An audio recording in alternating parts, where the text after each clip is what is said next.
Hello everyone, and welcome back. I'm just out here in the garden and I'm looking at the cotton plants. I've been kind of following these closely.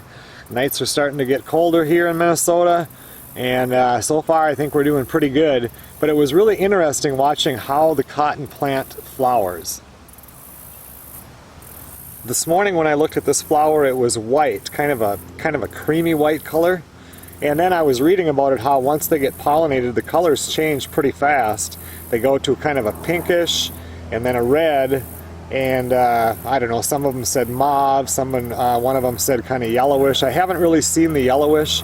I've seen the kind of creamy white, so that's probably what they mean. But this morning, this one was white, and now it's turned to this color. And now here's one that's already fallen off, and it only takes about 3 days for them to go through the color change, and then the flower just kind of withers and it falls off the plant. Once it falls off the plant, then you can see in here, that right there, well, I think it's just going to continue growing, and then it'll kind of turn black, and then it'll eventually pop open and it'll be full of cotton.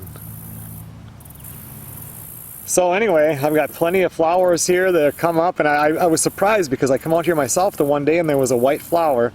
This was probably a week and a half ago, and I thought I've got to get that on film, and I came out here and I could not find a white flower, and that's because the color changes so fast.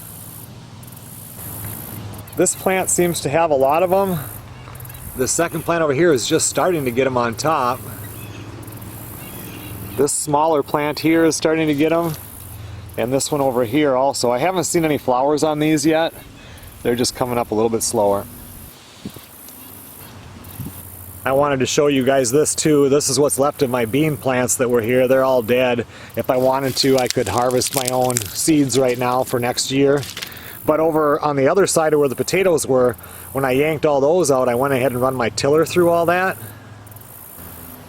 Well, you can see right here that they replanted themselves and they're growing like crazy. If I could get another, I don't know, 35 or 40 days without anything frosting and staying warm during the day, I could get a whole second batch of beans. They're not going to make it that long. It'll freeze before that, but wow.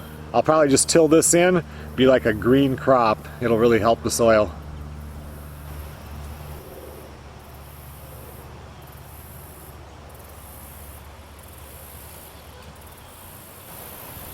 And right here now we have the peanuts. They're still growing pretty good. And I see down here, if you look, you see how it's shot down into the ground right down here? That's where they make the peanuts. So once again, I want these to grow as late as I can go into the season. But hopefully it'll grow long enough so I actually do get some peanuts. Okay everyone, well, thanks a lot for watching. I will see you guys on the next video.